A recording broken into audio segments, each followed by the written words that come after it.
اما بعد اعوذ باللہ من الشیطان الرجیم بسم اللہ الرحمن الرحیم۔ آج ہم اپنے ہفتہ وار درس کا آغاز کرتے ہیں انشاءاللہ۔ سورہ الروم کا آخری رکوع ہے، چھٹا رکوع، آیت نمبر 54 سے لے کر 60 تک۔ تو میری مفتی قربان علی صاحب سے گزارش ہے کہ وہ تلاوت قرآن پاک سے درس کا آغاز فرمائیں۔ الحمد للہ رب العالمین والصلاة والسلام علی اشرف الانبیاء والمرسلین وعلی آلہ وصحبہ اجمعین وبعد۔ قال اللہ تبارک وتعالی فی کتابہ الکریم بعد اعوذ باللہ من الشیطان الرجیم بسم اللہ الرحمن الرحیم۔ اللہ الذی خلقکم من ضعف ثم جعل من بعد ضعف قوة ثم جعل من بعد قوة ضعفا وشیبة یخلق ما یشاء وهو العلیم القدیر۔ ويوم تقوم الساعة يقسم المجرمون ما لبثوا غير ساعة كذلك كانوا يؤفكون۔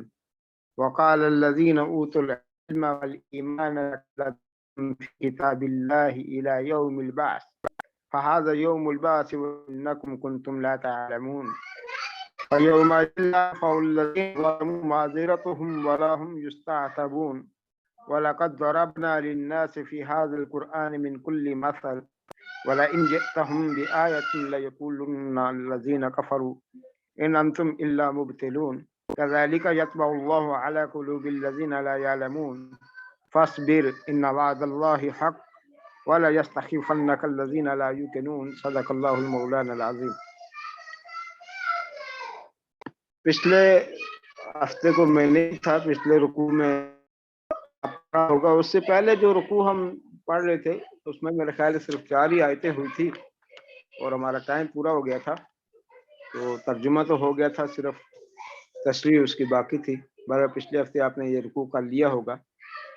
آخری رکوع ہے سورہ روم کا، اور اس میں ایک خلاصے کے طور پر اللہ نے توحید اور آخرت دونوں کو جمع کر کے کچھ آیات کا خلاصہ پوری صورت کا بیان کر دیا۔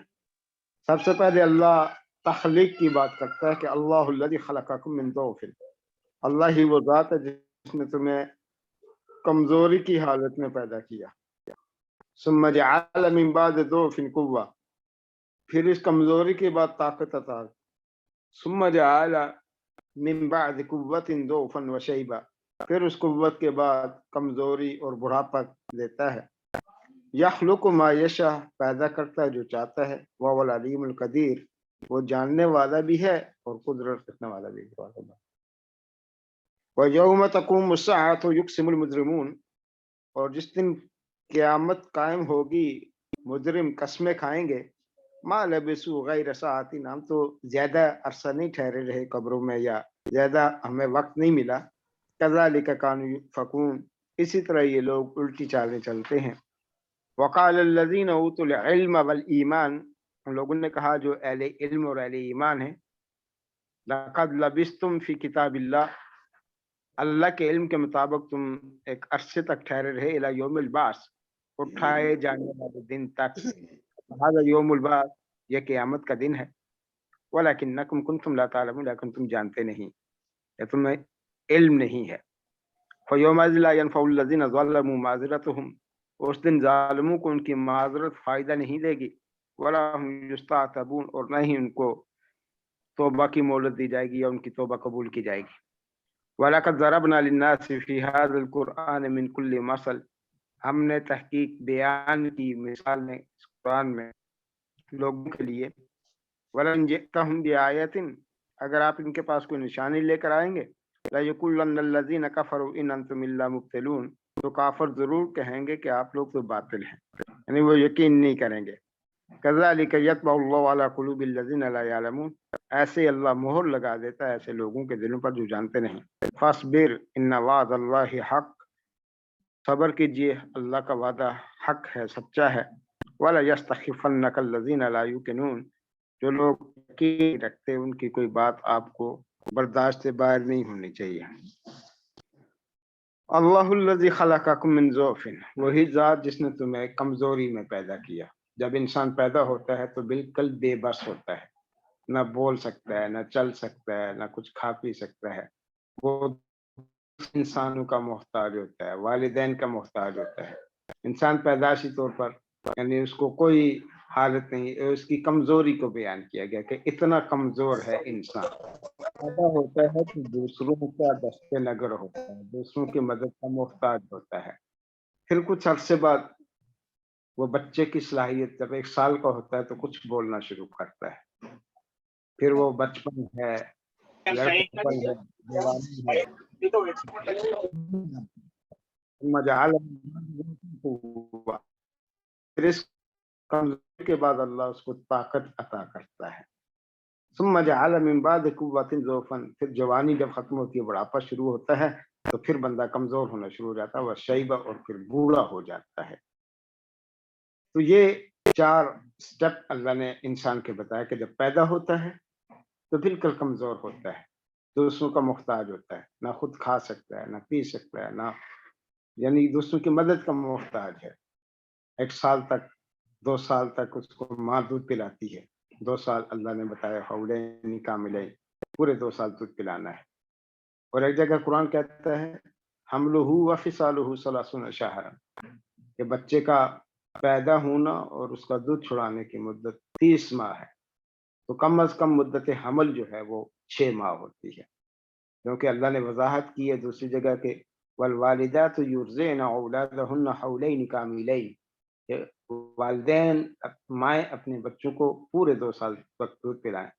تو 30 ماہ میں سے 2 سال نکالیں، 24 منتھ نکل جاتے ہیں، تو کم از کم مدت حمل 6 ماہ ہے. اگر کسی کے گھر 6 ماہ کا بچہ پیدا ہوتا ہے یا 6 ماہ میں بچے کی ولادت ہوتی ہے تو وہ شرعاً اسی کا بچہ ہے، وہی اس کا باپ ہے، وہ جائز ہے. کئی دفعہ ہمارے معاشرے میں اس طرح کے حالات بنتے ہیں، لوگ شکوک سے بات کرتے ہیں عورتوں پر کہ اتنا جلدی بچہ کیسے ہو گیا. لاسٹ جمعے کو ہی میں کشمیر میں تھا اپنے گاؤں میں، تو میرے پاس بھی ایک مسئلہ آیا کہ 7 ماہ بعد ایک عورت کو بچہ، شادی کے 7 ماہ بعد بچہ پیدا ہو گیا. تو خاوند نے اپنی بیوی پر شک کیا ہے. تو آپ بتائیں کیا یہ شک کرنا ٹھیک ہے کہ نہیں؟ تو میں نے انہیں یہی کہا کہ قرآن کہتا ہے حملہ و فصالہ ثلاثون شہر، ماں کا حمل اور اس کا دودھ چھوڑانے کی جو مدت ہے وہ 30 ماہ ہے. تو دودھ چھوڑانے کی مدت دوسری جگہ اللہ نے خود واضح کر دی کہ 2 سال ہیں.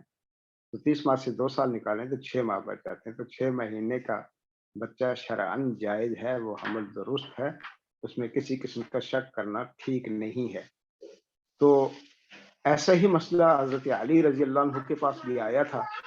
انہوں نے اسی آیت کو بیس بنا کر والدہ کے حق میں فیصلہ دیا کہ یہ بچہ اپنے باپ کا ہی ہے، کسی دوسرے کا اس میں کوئی عمل دخل نہیں ہے. تو بچہ جب پیدا ہوتا ہے وہ انتہائی کمزور ہوتا ہے، وہ رو کر دودھ مانگتا ہے، تو جاتی ہے، وہ اپنے کپڑے گندے کر دیتا ہے، وہ اپنے پیشاب سے بچ نہیں سکتا، وہ خود پلٹ نہیں سکتا، نیچے نہیں اتر سکتا. پھر اینڈ تک چلنے کے قابل ہوتا ہے. 2 سال میں وہ چلنا شروع کرتا ہے، پھر آہستہ آہستہ لڑکپن ہے، پھر جوانی ہے.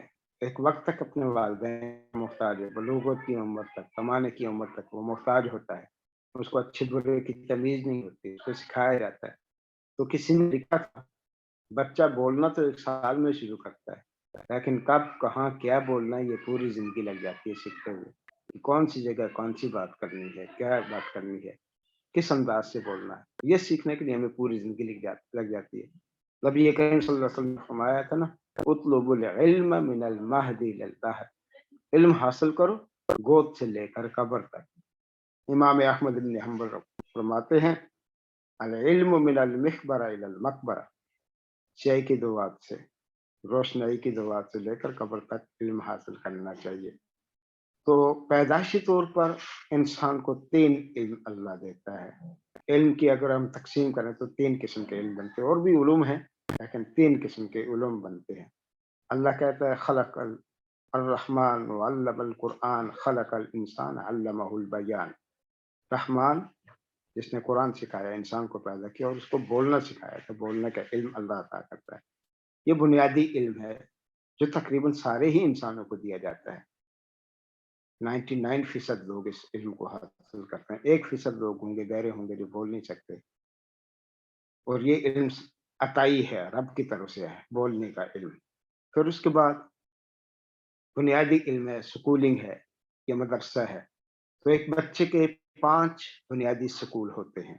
اس کا پہلا سکول اس کی ماں ہوتی ہے، اس کا دوسرا سکول اس کا باپ ہوتا ہے، اس کا تیسرا سکول اس کے گھر کے باقی افراد ہیں، اس کا چوتھا سکول سوسائٹی ہے، اس کا 5واں سکول مسجد ہے، مدرسہ، اور چھٹا سکول جس میں ہم بچے کو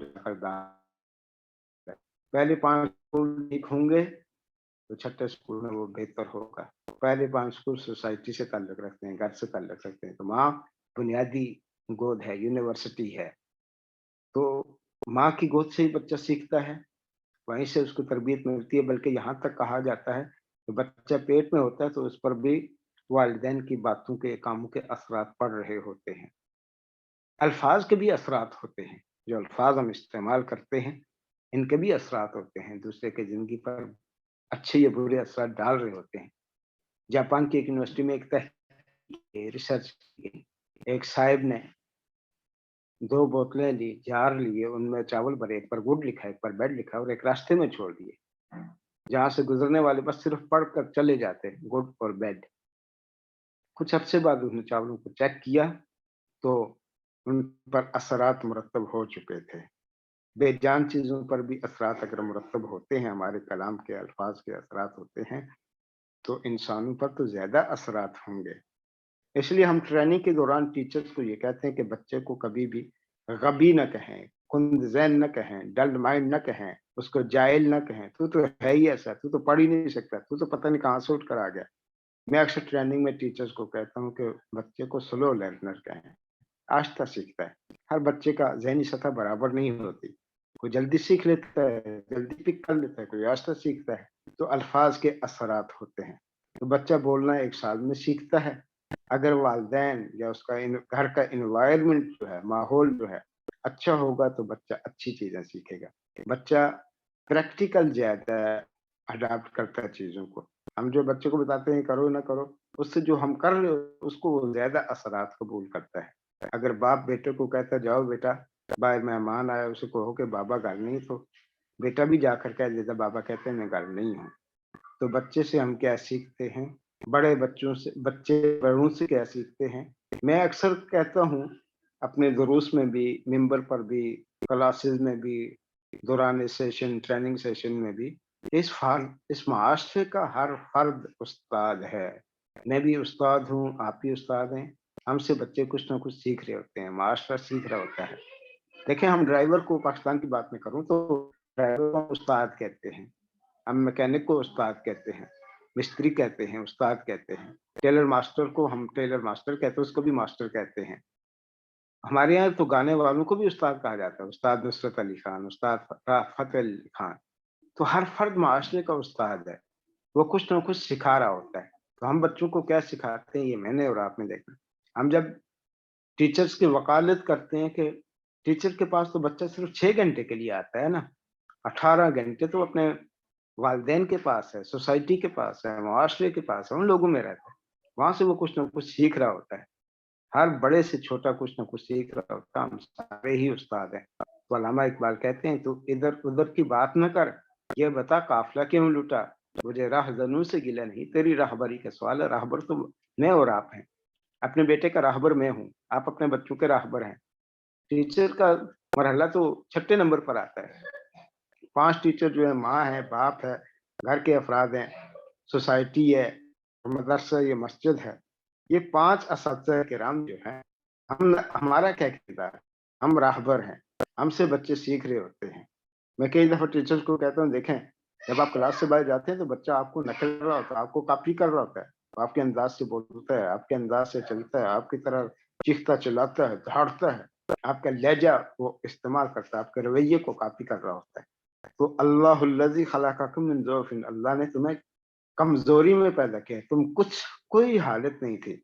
کسی شاعر نے کہا تھا کہ نہ اتنا اکڑ، نہ اتنے جذبات میں رہ، حد سے نہ گزر ذات میں رہ، قطرہ ناپاک نصب ہے تیرا، یہی ہے تیری اوقات اوقات میں رہ۔ تو ہماری کیا حیثیت ہے، ہم کیا بیچتے ہیں، ہم کیا سمجھتے ہیں اپنے آپ کو؟ ہم ایک مکھی کا مقابلہ نہیں کر سکتے۔ ایک مچھر، ہم سوئے ہوتے ہیں، کان میں آ کر ٹو ٹو کر کے جگا دیتا ہے، ہم اس کا کیا بگاڑ لیتے ہیں؟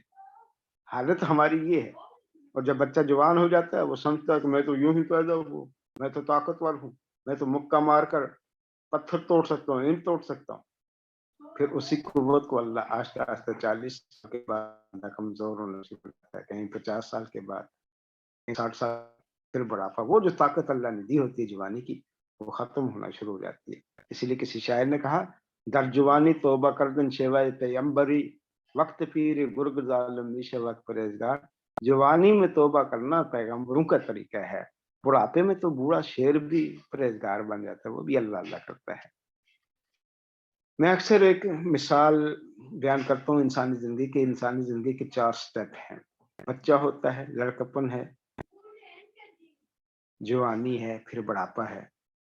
تو کئی دفعہ ہم کہتے ہیں جب بچہ چھوٹا ہوتا ہے نا، سارے گھر والے بھی کہہ رہے ہوتے ہیں، رشتہ دار بھی، یہ میرے اوپر گیا ہے، اس کی عادات میرے اوپر گئی، میری طرح سارے خوش ہوتے ہیں اس کی باتوں پر۔ جب جوان ہوتا ہے غلطیاں کرتا ہے، شرارتیں کرتا ہے، کہتے پتہ نہیں کس پر چلا گیا۔ بچپن میں کہتے ہیں یہ میرے اوپر گیا ہے، اس کی عادات میری طرح ہے، اور جب وہ کوئی غلط کرتا ہے کہتے ہیں پتہ نہیں کس پر چلا گیا۔ ویسے بھی نیچرلی میں اور آپ ہم سب یہ کرتے ہیں۔ بچہ اچھا کام کرتے ہیں میں کہتا ہوں میرا بیٹا دیکھا کتنا اچھا کام کیا، اور غلط کیا تو ماں کو کہتے ہیں تیرے بیٹے نے آج یہ غلطی کی۔ تو ہم اچھائی کو اپنی طرف لے آتے ہیں، برائی کو دوسروں کی طرف منتقل کرتے ہیں۔ بچہ جب پیدا ہوتا ہے وہ کمزور ہوتا ہے، ضعیف، کمزور، پھر اللہ پاک اس کو اس کمزوری کے بعد طاقت عطا کرتا ہے، جوانی عطا کرتا ہے، صحت عطا کرتا ہے، اس کے اعضاء سلیمہ، اس کے اعضاء تندرست، طاقتور، توانا بناتا ہے۔ پھر کچھ عرصے کے بعد اس کو کمزوری لاحق ہونی شروع ہو جاتی ہے، بیماری کی وجہ سے بھی کمزور ہوتا ہے، اور وقت کے گزرنے کے ساتھ ساتھ وہ قوت منبل ہونا شروع ہو جاتی ہے، کم ہونا شروع ہو جاتی ہے۔ بچپن میں بچہ 4 چیزیں پسند، 4 چیزیں دیکھیں، 2 ٹانگوں اور 2 پاؤں پر وہ ہاتھوں پر وہ چل رہا ہوتا ہے، پھر کچھ عرصے بعد وہ 2 پاؤں پر چلنا شروع کرتا ہے، اور جب بڑھاپا آتا ہے پھر 2 ٹانگیں اور ایک چھڑی کا سہارا لیتا ہے۔ تو کسی نے سوشل میڈیا پر ایک پکچر شیئر کی ہوئی تھی، ایک طرف بابا جی ہیں جو ویل چیئر پر بیٹھے ہوئے ہیں، دوسری طرف بچہ ہے جو ویل پنگوڑے میں بٹھایا ہوا ہے۔ تو ایک جیسی حالت ہو جاتی ہے، بڑھاپے میں آ کر بابا جو ہیں بوڑھے وہ بھی بچوں کی طرح ان کی عادات ہو جاتی ہیں، بچوں کی طرح چڑچڑاپن ہوتا ہے، جذبات ہوتے ہیں، غصے ہوتے ہیں۔ تو اللہ کہتا ہے وہی ذات ہے جس نے تمہیں کمزوری سے پیدا کیا، پھر تمہیں کمزوری کے بعد قوت عطا کرتا ہے، پھر اس قوت کے بعد تمہیں کمزوری عطا کرتا ہے، اور پھر بڑھاپا۔ تو سب سے پہلے بڑھاپے کی پہچان کہاں سے شروع ہوئی؟ ابراہیم علیہ السلام اور اسماعیل علیہ السلام باپ بیٹا ہیں۔ 95 یا 97 سال کی عمر میں اللہ نے بیٹا دیا، جب بیٹا بھی بڑا ہو گیا تو پتہ نہیں چل رہا باپ کون ہے بیٹا کون ہے، ان کو تو پتا ہے لیکن لوگوں کو دیکھنے میں محسوس نہیں ہوتا کہ کوئی علامت۔ اس کے بعد اللہ نے پھر بال سفید کرنے شروع کیے، بڑھاپے کی نشانی۔ نبی کریم صلی اللہ علیہ وسلم نے فرمایا تھا شیبتنی ہودن واخواتها، مجھے اس جیسی صورتوں نے بوڑھا کر دیا، یعنی بال سفید ہو گئے۔ تو بالوں کی سفیدی اس کو کہا گیا کہ لا تنفس شیبہ، اللہ کے نبی فرماتے ہیں سفید بال داڑھی کے نہ اکھاڑا کرو، فإنہ نور مسلم، یہ مسلم کا نور ہے۔ تو سفید بالوں سے اللہ حیا بھی کرتا ہے بڑھاپے سے، کہ جب کوئی بندہ دعا کرتا ہے ہاتھ اٹھاتا ہے تو اللہ کہتا ہے اس کے سفید بال دیکھ کر مجھے حیا آتی ہے، اس کے ہاتھوں کو میں خالی نہیں لٹانا چاہتا۔ تو بڑھاپے کی دعائیں اللہ پاک جب حیا کرتا ہے تو مجھے اور آپ کو زیادہ حیا کرنی چاہیے۔ بڑھاپے میں آ کر، بڑھاپے میں بندہ غلطی کرے گناہ کرے تو یہ زیادہ عجیب سی بات لگتی ہے کہ اس عمر میں تو آ کر بندہ ٹھیک ہو جانا چاہیے کم از کم۔ ثم جعل من بعد قوة ضعفا وشیبہ، جوانی کے بعد اللہ پھر بڑھاپا دیتا ہے، پھر کمزوری دے دیتا ہے۔ یخلق ما یشاء، وہ جیسے چاہتا ہے پیدا کر دیتا ہے۔ کچھ پیدا ہونے سے پہلے مر جاتے ہیں، کچھ پیدا ہوتے ہی مر جاتے ہیں، کچھ تھوڑے بچپن میں مر جاتے ہیں، کچھ لڑکپن میں مر جاتے ہیں، کچھ جوانی میں، اور کچھ پھر بڑھاپے کی عمر پوری کر کے تبھی عمر پوری کرتے ہیں پھر مر جاتے ہیں۔ دیکھیں کل کا واقعہ پچھلے ہفتے کا ہمارے ساتھ جو ہوا مری میں، 60 کے قریب لوگ، کیا پتا تھا ان کو، وہ تو انجوائے کرنے گئے تھے، برف دیکھنے گئے تھے، لیکن موت جہاں لکھی ہوئی تھی وہاں پہنچ آئی، کہیں لیکن اللہ کا جو حکم جس عمر تھی وہ پوری کی تو اس میں مر گئے۔ تو مرنے کی کوئی عمر متعین نہیں ہے کہ جو بوڑھا ہو کر ہی مرے گا، کسی بھی وقت لقمہ اجل آ سکتا ہے۔ یہ عبرت کی جا ہے، تماشا نہیں ہے، جگہ جی لگانے کی دنیا نہیں ہے، عبرت کی جا ہے، تماشا نہیں ہے۔ تو یخلق ما یشاء، وہ جو چاہتا ہے پیدا کرتا ہے۔ اس انسان اپنی ذات سے ہی اللہ کو پہچاننا چاہے تو پہچان سکتا ہے کہ دیکھیں میں جب بچپن تھا، میں ایسے ہی تو جوان نہیں ہو گیا نا، ایسے ہی تو پیدا نہیں ہوا۔ بچپن ہے، لڑکپن ہے، پھر جوانی ہے، پھر بڑھاپا ہے، پھر بندہ بالکل بے بس ہو جاتا ہے۔ تو اپنی ذات سے ہی رب کو پہچان سکتا ہے کہ میں کیا تھا، اب کیا ہوں، اور آگے جا کر میرے ساتھ کیا ہونے والا ہے۔ تو کوئی تو ذات ہے جو مجھے، اگر میرے اپنے بس میں ہو تو میں تو ساری عمر طاقتور رہوں نا، ساری عمر جوان رہوں، ساری عمر میرے اعضاء سلامت رہیں، میری عقل صحیح رہے، میری آنکھیں صحیح رہیں، میری زبان ٹھیک رہے، میں چلتا پھرتا رہوں۔ لیکن نہیں، یہ ہمارے اختیار میں نہیں ہے، ہم کمزور ہوتے جاتے ہیں۔ تو اس کا مطلب کوئی ذات تو ہے جو ہمارے اندر تبدیلیاں پیدا کر رہی ہے۔ تو یہیں سے ہم اپنے رب کو پہچان سکتے ہیں۔ قیامت کو اول علیم، وہ جاننے والا بھی ہے، قدیر اور قدرت بھی رکھتا ہے، وہ ایسا کر سکتا ہے۔ تو اپنی ہی ذات سے اپنے رب کو ہم پہچان سکتے ہیں کہ کوئی تو ذات ہے جو ہمارے اندر یہ تبدیلی رونما کر رہی ہوتی ہے۔ ایک وقت آتا ہے ہم اپنی تبدیلیوں کو خود بھی تبدیل کرنا چاہتے ہیں، ہم ساری عمر داڑھی مونتے رہتے ہیں، میں جوان لوگ مجھے اچھی نہیں لگتی، لیکن اللہ نے ایک نشانی بنائی ہے، مرد اور عورت کی پہچان بنائی ہے، تو اس نے بنائی ہے، اس نے رکھی ہے یہ تبدیلی۔ ہم جتنا بھی کوشش کر لیں، 2 دن چھوڑ دیں شیئر، تیسرے دن پھر بڑی ہو جائے گی۔ تو کون کر رہا ہے؟ میرے نہ چاہتے ہوئے بھی ہو رہا ہے، اس کا مطلب کوئی ذات تو ہے نا جو کرنا چاہتی ہے، جو بنانا چاہتی ہے، جو علیم بھی ہے، قدیر بھی ہے۔ وَيَوْمَ تَقُومُ السَّاعَةُ يُقْسِمُ الْمُجْرِمُونَ، جب قیامت قائم ہوگی مجرم قسمیں اٹھائیں گے۔ کیا قسمیں اٹھائیں گے؟ مَا لَبِثُوا غَيْرَ سَاعَةٍ، ہم تو بہت تھوڑا عرصہ رہے، ہم تو ابھی بھی سوئے تھے قبر میں، ابھی ہم نے اٹھا دیے، حالانکہ پتہ نہیں کتنا عرصہ۔ تو ایک انسان جب مرتا ہے اس کی قیامت اسی وقت سٹارٹ ہو جاتی ہے، کیونکہ اس سے قوت عمل اس سے چھن جاتی ہے۔ اب وہ اعمال نہیں کر سکتا، نہ اچھے کر سکتا نہ برے، بس اس کی قیامت وہیں سے سٹارٹ ہو گئی۔ وہ قبر میں اس سے سوال و جواب ہوں گے، قبر میں اس کے لیے وہ قبر یا تو جنت کا باغیچہ بن جائے گی یا جہنم کا گڑھا بن جائے گی، اس کی قیامت وہیں سے سٹارٹ ہو گئی۔ وہ جو عرصہ قبر سے لے کر قیامت تک کا عرصہ ہے، وہ کہے گا میں تو ابھی مجھے قبر میں ڈالا گیا، ابھی اٹھایا، میں تو اتنا دیر رہا ہی نہیں دنیا میں۔ یا پھر یہ بھی کہے گا کہ میں دنیا میں اتنے، مجھے تو مہلت ہی نہیں ملی کہ میں عمل کرتا۔ اللہ کے سامنے ایک حجت پیش کرے گا، ایک دلیل پیش کرے گا، میں تھوڑا سا ٹائم تو دنیا میں رہا، مجھے تو فرصت ہی نہیں ملی۔ ہم بھی یہی کہتے ہیں نا، بس یہ میری بیٹے کی شادی یہی ہو جائے تو میں کر لوں گا، یہ میرا مکان بن جائے تو میں نیک بن جاؤں گا، یہ میری ملازمت پوری ہو جائے تو میں نیک بن جاؤں گا۔ تو ملازمت کے دوران ہی ہم سارے حلال اور حرام کی تمیز نہیں کرتے، بوڑھا ہو کر تو سارے ہی نیک ہو جاتے ہیں۔ اکثر صوفی حاجی اور اس طرح کے لوگ جو ہے وہ ملازمت کے بعد ہی صوفی حاجی بنتے ہیں۔ دوران ملازمت یا جوانی میں یا جب تک قوت طاقت ہے اس وقت تک ہم ان باتوں کا خیال نہیں رکھ پاتے، اس کے بعد جب بے بس ہو جاتے ہیں، ہمارے ہاتھ سے نکل جاتا ہے، اس وقت ہم حاجی اور صوفی بننا چاہتے ہیں۔ تو قسمیں اٹھائیں گے مجرم، ہم تو بہت تھوڑا عرصہ رہے دنیا میں، بہت تھوڑا عرصہ رہے قبر میں، ہمیں تو مہلت ہی نہیں ملی۔ کذالک کانوا یؤفکون، اسی طرح ہر بات کو الٹ لہجے میں لیتے ہیں، ہر بات کو کسی اور سینس میں لیتے ہیں، کوئی نہ کوئی نیگیٹو دلیل ہی پیش کریں گے۔ وقال الذین اوتوا العلم والایمان، تو اہل علم اور اہل ایمان کہیں گے لقد لبثتم فی کتاب اللہ الی یوم البعث، اللہ کی کتاب کے مطابق تم تو قیامت تک کے لیے رہے ہو، ولیکن یوم البعث هذا اليوم، یہ قیامت، اسی کا تو اللہ نے وعدہ کیا تھا، لیکن تم نے تو اس پر یقین ہی نہیں کیا، تم نے تو اس کا علم ہی نہیں تھا۔ تم نے کہا یہ جہاں کب قیامت آئے گی، کس نے دیکھی ہے قیامت، مرنے کے بعد کون اٹھے گا، تمہیں یقین ہی نہیں تھا اس بات کا، تم مانتے ہی نہیں تھے، لیکن آج تمہیں پتہ چل گیا، قیامت آ گئی، اللہ نے تمہیں جمع کر لیا۔ اور بار بار اللہ قیامت کا تذکرہ، قیامت کے احوال بیان کر رہا ہے۔ ایک وقت تو آئے گا جہاں نیکوکاروں کو ان کو صلہ ملے گا اور مجرموں کو ان کو سزا ملے گی، یہ تو اللہ نے پہلے سے طے کیا ہوا ہے، اور اس کا تمہیں یقین ہی نہیں تھا، تم مانتے ہی نہیں تھے۔ فَيَوْمَئِذٍ لَا يَنْفَعُ الَّذِينَ ظَلَمُوا مَعْذِرَتُهُمْ، تو اس دن ظالموں کو ان کی معذرت کسی کام نہیں ہے۔ اس وقت پیچھے ہم پڑھ بھی چکے ہیں، یا آگے بھی آ جائے گا، کہ اگر زمین کے برابر بھی سونا بن جائے سارا اور اللہ کو دینا چاہے کہ اب یہ قبول کر لو اور مجھے معاف کر دو، تو اللہ اس وقت قبول نہیں کرے گا۔